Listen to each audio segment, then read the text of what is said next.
On 21st of October, Khatkhati police intercepted a stolen vehicle during a search operation carried out on National Highway 39 under Khatkhati police station. According to sources, Khatkhati police received a specific intel of the stolen vehicle bearing registration number AS01 KC 7243 heading towards Dimapur for resale. Khatkhati police set up a checkpoint along National Highway 39 to intercept the stolen vehicle.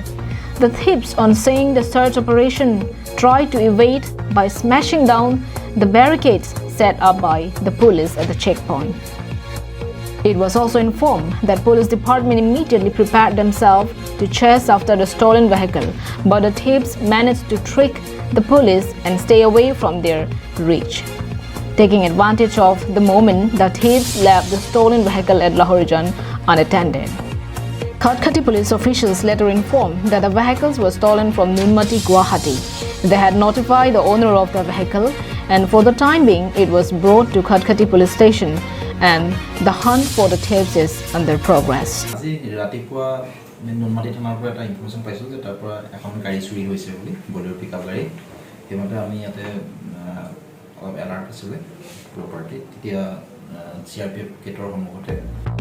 Anantarang's report from Bokajan for Karbi Anglong Live.